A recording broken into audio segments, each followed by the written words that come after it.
नमस्कार दोस्तों, कैसे हैं आप सभी? उम्मीद करता हूँ कि आप स्वस्थ होंगे, सुखी होंगे और प्रसन्न होंगे। श्रीमद् भागवत गीता में आपका स्वागत है। हम यहाँ पे जीवन की जो चुनौतियाँ हैं, जीवन को लेके जो आपका रवैया है, जीवन को लेके जो आप जीते हैं, उसमें जो आने वाली चुनौतियाँ हैं, जो प्रश्न हैं, उसे किस प्रकार से मैनेज करते हैं, टैकल करते हैं। क्योंकि हर एक व्यक्ति अपने स्तर पर अपने तरीके से उस चीज़ को मैनेज करता है, उसे टैकल करता है, लेकिन अंततः वो पाता है कि कहीं ना कहीं उसने कुछ गलती कर दी है, या जब उसका विश्लेषण करता है तो कुछ कमी पाता है, कुछ चूक जाता है। तो ऐसा वो क्या करे कि उसे जो है वो संपूर्ण, वो पूरी जो है जानकारी हो, या कह लीजिए कि वो समझ हो कि अपने निर्णयों में, अपने कामों को लेके वो सचेत हो, सजग हो। तो उसके लिए आवश्यक है कि वो व्यक्ति अपने आप से, अपने होने से और अपने खुद के जो व्यवहार है उसे जानने की और समझने की आवश्यकता है, उसमें ध्यान की आवश्यकता है, उसमें अपने आप को समझाने की आवश्यकता है कि वो किस प्रकार से उसे प्रदर्शित करता है, किस प्रकार से समझता है। तो श्रीमद् भागवत गीता में ऐसे सूत्र दिए हुए हैं, ऐसी बातें दी हुई हैं जिसको जानने के बाद आपके अंदर का जो वो भाव है, अर्थात आप जब अपने काम को लेके या किसी भी अध्ययन को लेके, पढ़ाई को लेके जब आप इस बात पे मनन करते हैं, चिंतन करते हैं, तो फिर उसका जो बोध है वो प्रदर्शित होने लगता है और पता चलने लगता है कि कहाँ पे हम चूक रहे हैं। तो इसी बात को समझने के लिए, इसी बात को जानने के लिए हम इस तरीके से आपके सामने अपने विचारों का आदान प्रदान करते हैं, समझते हैं और इसमें दिए हुए श्री कृष्ण के बातों को समझने का प्रयास करते हैं। तो आइए देखते हैं और समझने का प्रयास करते हैं कि ऐसी कौन सी बातें हैं जो हम जानकर अपने निर्णयों में, अपने बोध में उसे ऐड ऑन करते हुए चीज़ें समझ सकते हैं। तो श्री कृष्ण और अर्जुन के वार्तालाप में कहते हैं, तत्र तम बुद्धि संयोगम लभते पौर्यो देहिकम यतते चा ततो भुआ संसिधो कुरुनंदन। वहाँ वो पूर्व शरीर में साधन किए हुए बुद्धि के संयोग को, अर्थात पूर्व जन्म के साधन संस्कारों को अनायास ही प्राप्त हो जाता है। जैसे ये प्रश्न उठा था कि जब कोई साधक निरंतर साधना करता है, आपको पाने का प्रयत्न करता है, परंतु किसी कारणवश अर्थात विषय वासना से ग्रसित होकर वो आधे रास्ते से लौट जाता है, तो उसका होता क्या है। तो वहाँ से प्रश्न ये उठा था और उसका आंसर जो है, उसका उत्तर भगवान श्री कृष्ण दे रहे हैं। वो कहते हैं कि वहाँ वो पूर्व शरीर में साधन किए हुए बुद्धि के संयोग को, अर्थात पूर्व जन्म के साधन संस्कारों को अनायास ही प्राप्त हो जाता है। अर्थात अगर आपने वो कर्म किया है, वो नियत कर्म किया है, वहाँ पे आपने अपने आप को साधा है, तो जब अगला जन्म होगा तो आपका जहाँ से वो खत्म किया था वहाँ से प्रारंभ होगा। अर्थात आपके जो साधन संस्कार हैं वो अनायास ही प्राप्त हो जाएंगे। अर्थात आप देखेंगे कि कुछ लोग जब जन्म लेते हैं तो उनके अंदर वो गुण सदैव विद्यमान रहते हैं। कहते हैं कि बहुत अच्छे गुण लेके पैदा हुआ है। बहुत सारे व्यक्ति होते हैं जिनके अंदर वैसे गुण नहीं होते, काफ़ी विकार होते हैं, तो उनको ठीक करने का प्रयास उनके माता पिता करते हैं। बहुत लोग सफल होते हैं, बहुत लोग असफल होते हैं, लेकिन कुछ बच्चे ऐसे पैदा होते हैं कि जिनके अंदर वो गुण पहले से ही विद्यमान होते हैं, उन्हें वो सिखाने की आवश्यकता पड़ती ही नहीं। तो अब उनके उस भाग्य की बात कहें या किस प्रकार से इस चीज़ को हम कनेक्ट करें कि ये जो है प्राप्त कर सके, ये जान सके, तो वही बात कह रहे हैं कि वो अनायासी प्राप्त होता है। और कहते हैं उसके प्रभाव से वो फिर संसिधो भगवत प्राप्ति रूपी परम सिद्धि के निमित्त प्रयत्न करने लगता है।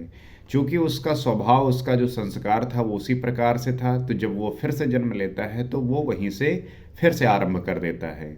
तो ये होता है किसी भी व्यक्ति का, जब वो एक अच्छे कर्म के प्रति, ईश्वर को प्राप्त करने के प्रति साधना पथ में काम करता है, तो उसका जो है कहीं पे भी वो खराब नहीं होता, कहीं भी वेस्ट नहीं जाता। आगे कहते हैं, पूर्व अभ्यासेन तनेव हियते ह्यावशो अपिसा जिज्ञासुरपि योगस्य शब्द ब्रह्माति वर्तते।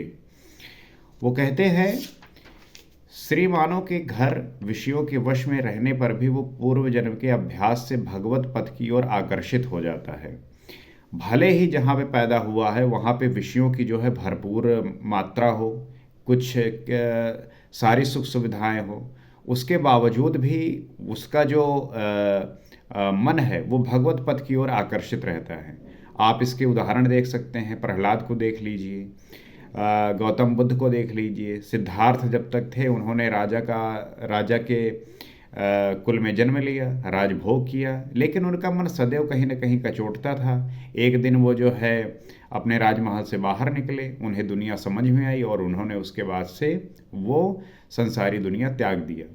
तो वो पिछले जन्म में कुछ इतना साधना किए हुए थे कि जब पुनः जन्म होता है तो वहाँ पे जिस चीज़ की कमी रह जाती है उसके परिणाम स्वरूप वो जन्म लेते हैं और फिर उसको सुधारते हुए ईश्वर को प्राप्त होते हैं। तो आगे कहते हैं कि फिर वो जो है भगवत पथ की ओर आकर्षित हो जाता है और योग में शिथिल प्रयत्न वाला वो जिज्ञासु भी वाणी के विषय को पार करके निर्वाण पद को पा जाता है। उसके बाद जो शिथिल हुआ था, प्रयत्न वाला जो जिज्ञासु प्राणी था, उसने उस जन्म में प्राप्त नहीं कर पाया, फिर जो है वो पार करके निर्वाण पद को प्राप्त होता है। निर्वाण जो है गौतम बुद्ध को हुआ था, आपने पढ़ा होगा, जाना होगा। और निर्वाण मतलब होता है मोक्ष, उनको मुक्ति मिल जाती है। उसकी प्राप्ति का यही तरीका है, कोई एक जन्म में पाता भी नहीं। तो उसके प्राप्ति का जो तरीका है वो यही है, और ये आवश्यक नहीं कि आपका जो है एक ही जन्म में ये प्राप्त हो जाए, हो सकता है आपको कई जन्म लेने पड़े। तो जो मुक्ति का रास्ता है वो सदैव जो आप अच्छे कर्म करते हैं वो जुड़ता है, और जुड़ने के साथ साथ वो जो है आपको ये भी सिखाता है, ये भी बताता है कि आप जो है जो कर रहे थे वो उसका परिणाम आपके आने वाले जन्म में जरूर प्रदर्शित होगा, जरूर परिलक्षित होगा। तो व्यक्ति को इसलिए सदैव अच्छे कर्म करते रहना चाहिए, क्योंकि उसके अच्छे कर्म ही उसको अच्छे होने का बोध कराएंगे और उसके नियत कर्म में सहायक होंगे। आगे कहते हैं, प्रयत्न अद्यत मानस्तु योगी संशुद्ध किल्बिषः अनेक जन्म संसिद्धस्तो याति पराम गतिम। अनेक जन्मों में प्रयत्न करने वाला योगी परम सिद्धि को प्राप्त हो जाता है। तो उसका अगर कोई भी इच्छा रह गई है, कोई भी कामना रह गई है, तो उसको फिर वो मोक्ष और मुक्ति की प्राप्त नहीं होती, उसे जो है अगला जन्म लेना पड़ता है। फिर अगले जन्म में जब वो साधना करके उसको साध लेता है तब जो है वो मोक्ष को प्राप्त होता है। तो बहुत ऐसे साधक होते हैं जिनका कुछ ना कुछ कमी रही जाती है किसी जीवन में, लेकिन जब वो निरंतर इस बात का होश रखते हुए इस पे काम करते हैं तो जो है उस पे अपनी परम सिद्धि प्राप्त कर लेते हैं। तो प्रयत्न पूर्वक अभ्यास करने वाला योगी सभी पापों से अच्छी प्रकार शुद्ध होकर परम गति को प्राप्त हो जाता है। तो वो फिर प्रयत्न करके, अभ्यास करके जो योगी है वो पापों से अच्छी प्रकार से शुद्ध होता है और उसके बाद परम गति को प्राप्त होता है।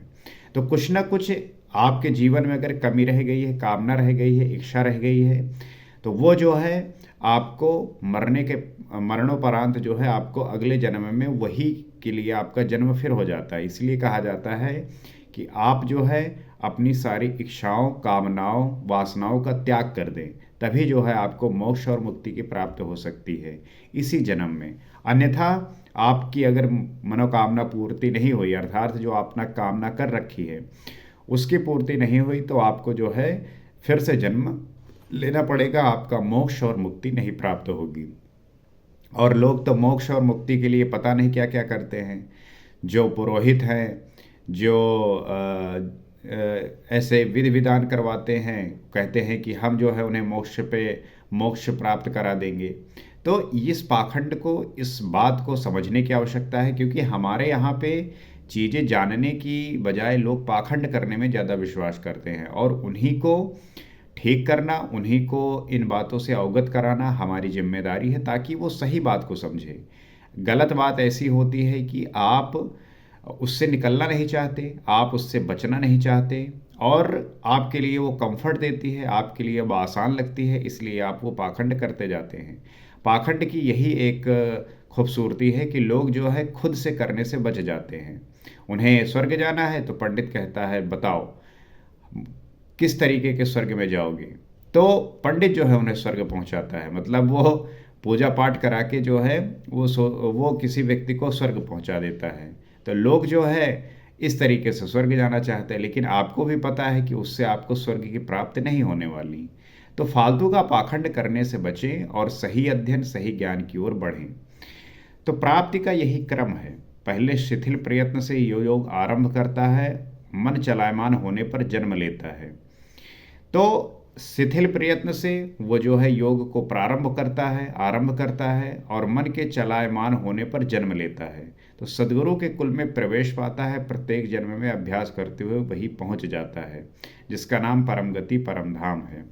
तो उस मन के चलायमान होने के कारण उसका जो है फिर से जन्म होता है, लेकिन सदगुरु के जो है कुल में प्रवेश पाते ही जो उसके जन्म का उद्देश्य था, काम था, उसके लिए पूर्ति करता है। उसके बाद जो है वो परम गति परम धाम को प्राप्त होता है। तो ये स्थिति होती है और इस प्रकार से वो क्रम से पार करते हुए अपने आप को उस स्थिति पे ले जाता है। तो श्री कृष्ण ने कहा था कि इस योग में बीज का नाश नहीं होता, आप 2 कदम चल भर दें, उस साधन का कभी नाश नहीं होता। हर परिस्थिति में रहते हुए व्यक्ति ऐसा ही कर सकता है।